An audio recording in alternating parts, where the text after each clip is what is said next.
ஜம்சம் தண்ணீர் பருகும் பொழுது ஓதும் துஆ சுப்ஹானல்லாஹ். ஹாஜிமார்கள் ஹஜ்ஜுக்கு போயிருப்பாங்க, அதே மாதிரி உம்ரா செய்யக்கூடியவர்கள் உம்ராக்கு போகும் பொழுது ஜம்சம் தண்ணீர் குடிக்கும் பொழுது இந்த துஆவை ஓத வேண்டும். சுப்ஹானல்லாஹ். அதே மாதிரி ஜம்சமுடைய அந்த தண்ணீருடைய சிறப்பு ரசூல் ஸல்லல்லாஹு அலைஹி வஸல்லம் சொல்லுவாங்க, மாஉ ஜம்சம் லிமா ஷுரிபலா, அதாவது ஜம்சம் தண்ணீர் எந்த நியத்தை கொண்டு அது பருகப்படுகிறதோ அந்த நியத்தை அல்லாஹ் கபூல் செய்கிறான்.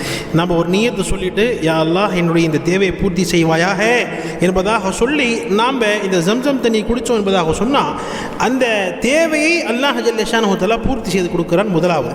இரண்டாவது, இந்த ஜம்சமுடைய தண்ணீர் குடிக்கும் பொழுது இந்த துஆவை கட்டாயமாக நம்ம ஓதிவிட வேண்டும். ரசூல் ஸல்லல்லாஹு அலைஹி வஸல்லம் அவர்கள் கற்றுக் கொடுத்த துஆவாக இருக்கிறது. என்ன துஆ?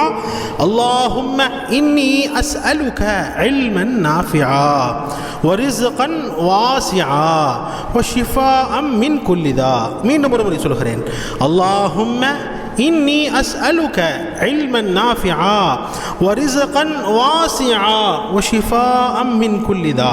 இந்த துஆவுடைய பொருளை பாருங்க.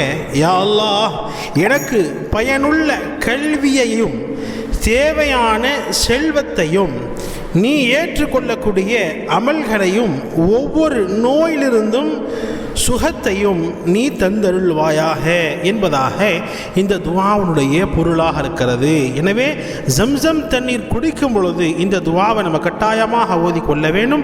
அதே மாதிரி ஜம்சமுடைய இந்த தண்ணீரை ஹாஜிமார்கள் யாராவது ஹஜ்ஜுக்கு போயிட்டு வந்து நம்ம கொடுக்குறாங்க என்பதாக சொன்னால் அந்த தண்ணீரை குடிக்கும் பொழுது, ஜம்சம் தண்ணி குடிக்கும் பொழுது நாம் நிச்சயமாக இந்த துஆவை ஓதிக்கொள்ள வேண்டும்.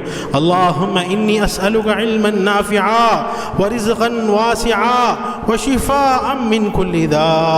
அல்லாஹ் ஜல்ல ஷானஹு தஆலா நம் அனைவருக்கும் ஜம்சம் தண்ணீரை அதிகமாக பருகக்கூடிய பாக்கியத்தை தந்தருள்வானாக.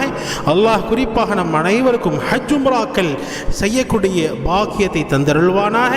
விரைவில் யாரெல்லாம் ஹஜ் செய்யாமல் இருக்கிறார்களோ எல்லோருக்கும் ஹஜ்ஜுடைய பாக்கியத்தையும் உம்ராவுடைய பாக்கியத்தையும் அல்லாஹ் தருவானாக.